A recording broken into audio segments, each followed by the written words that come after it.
realized that I was recording. Hey, everybody out there, Bruce Dyer coming at you again from Florida. I'm on Florida. Well, it's a toll road on my way to Homosassa Springs and Crystal River. And, I was just thinking, I'm not sure what to call this. I guess maybe it's an attitude of gratitude. Those of you that follow me know that I'm a recovered alcoholic. And if I stay sober until June 16th, it will be 25 years.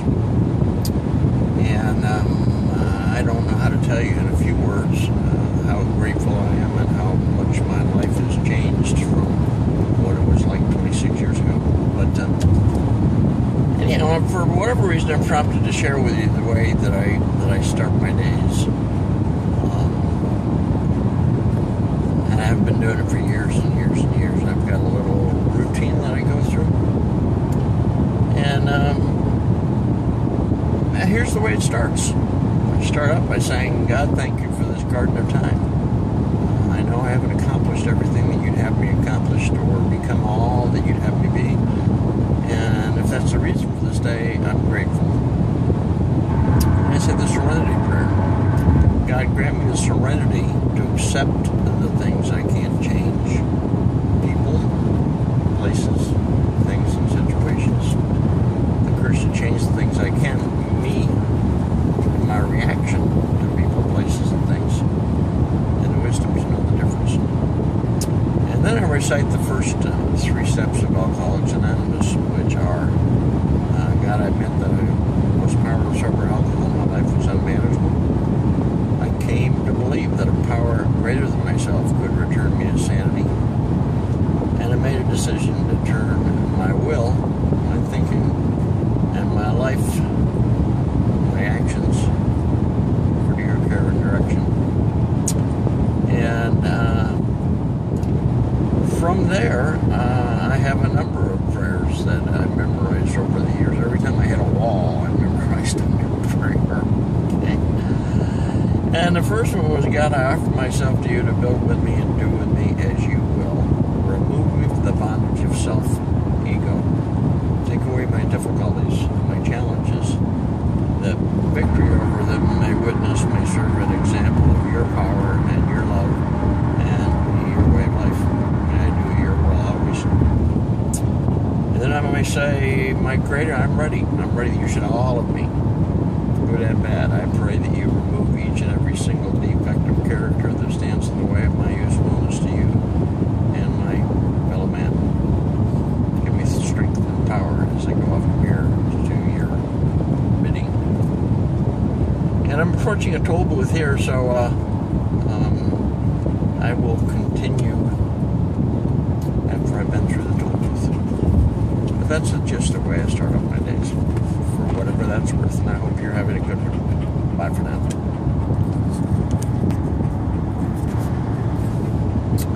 Hey everybody, Bruce again, coming at you from Florida. And this white furry thing you see here is my dog Koala. She's always trying to get in my lap. Alright, Koala, get in the back. Come on, get in the back. Back. I was just thinking, I'm not sure what to call this, but I suspect that some of you out there have heard of Wayne Dyer.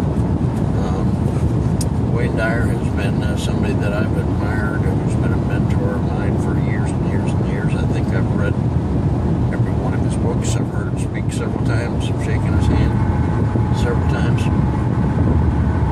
And there was one time when I heard him speak in particular where he shared a couple of things that really have stuck with me for years.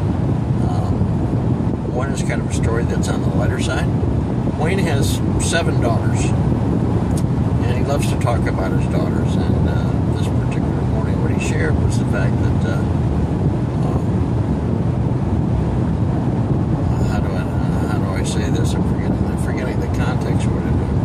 But what he basically said after he explained that he had these 7 daughters, and he was very fertile, was that he says, what you're seeing here is not male pattern baldness.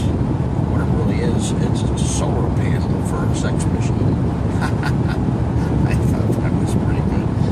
Anyhow, on a more serious note, he shared a prayer that morning that really had an impact on me, and that I later memorized. That's part of my daily routine when I start my days. And it goes like this: God, make me an instrument of your peace. Where there's hatred, let me sow love. Where there's injury, pardon. Where there's doubt, faith. Where there's despair, hope. Where there's darkness, light. Where there's sadness, joy. O Divine Master, grant that I may not so much seek to be consoled as to console, to be understood as to understand, to be loved but to love. For it's in giving that we receive, and it's part that we are part, in dying to self that we're born to eternal life. That might be a little heavy for some of you, but to me that's a beautiful, beautiful prayer that's very meaningful to me. And with that, once again, I hope you're having a great day and have a great weekend. Over and out for now. Bye. Good morning again. Bruce coming at you from Florida. Hey, I'm not sure what I'm going to call this, but it's going to be about acceptance, and it's going to be about gratitude. If you're having a bad day, some of you probably have heard of Zig Ziglar. Zig Ziglar is probably one of the all-time great motivational speakers that really understands life and about people and about communications. And, there are a couple of expressions that he has that, I'll never ever forget.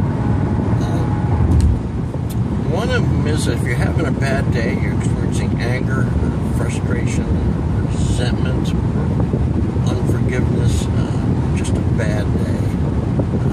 Zig says that what we need is a checkup from the neck up. And he says that the cure for having that bad day is having an attitude of gratitude. And it took me a while to come to a real understanding of what that word means, but I'll share with you some of the things I'm grateful for in retrospect. I'm grateful to have grown up in a small town in upstate New York. I'm grateful for having been able to attend beaver camp for boys. I'm grateful for having been able to go to a private school in Western Massachusetts. I'm grateful for being able to go to a small college in New Hampshire.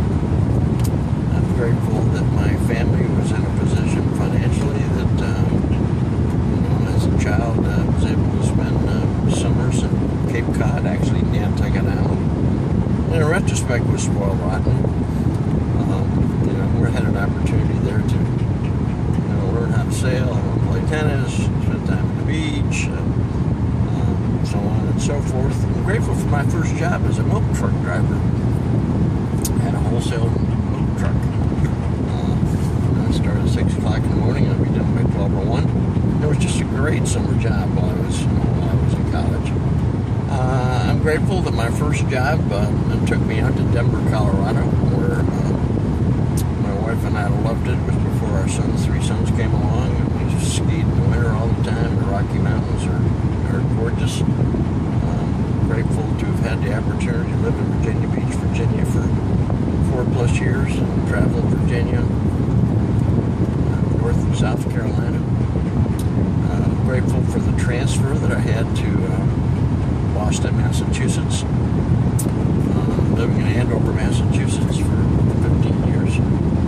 My wife and 3 sons. Grateful for the 6 or 7 years I had in the financial planning business, where I probably made altogether too much money, not so much because of my efforts, but because of a good friend, Larry Fullerton and Steve Brown. Grateful that because of circumstances, I ended up in Sarasota, Florida, not having a clue as to what I was going to do. I'm grateful for the years I spent in the powerboat business, living on Anna Maria Island. house with a canal on the back of me, and where I kept my boat. Actually grateful that the boat business died in the early 90s, and I went from powerboats to RVs, and I sold RVs, motorhomes for a number of years. And I could go on and on and on. I'm grateful that because of circumstances, I ended up in North Carolina, where I've lived since 2005. I'm grateful for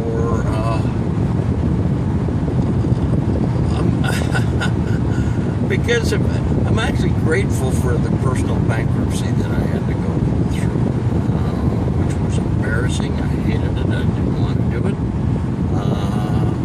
But it was a lesson I needed to learn.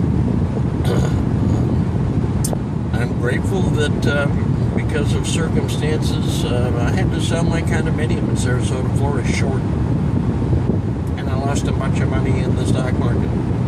But there were lessons there where I learned, it took me a long time to learn that life is not about material things. It's not about the 4-bedroom house in the suburbs. It's not about having a pool in your backyard. It's not about driving Cadillac Eldorados or Tornados. It's not about having $4,500 car telephones in your trunk. It's just not about stuff. So I'm grateful for, what that led me to was living in my 103-year-old log cabin. All knotty pine interior, big old stone fireplace, little duck pond besides my cabin. I could go on and on and on. And somehow I was going to weave in acceptance. Along the way, in order to arrive where I am right now, wherever that is, and I would just add that I never dreamed at this point in my life that I would have the peace of mind and the serenity and the belief and faith and trust in God that regardless of situations and things, they just happen. They just work out. Anyhow, I'll save my discussion of acceptance for another video. I think I've already talked too long on this one. Holy smokes, I have. I never was known for brevity, and if you've stayed with me this long, I'm not sure why you did, but I guess I must I guess I get mesmerized by the sound of my own voice.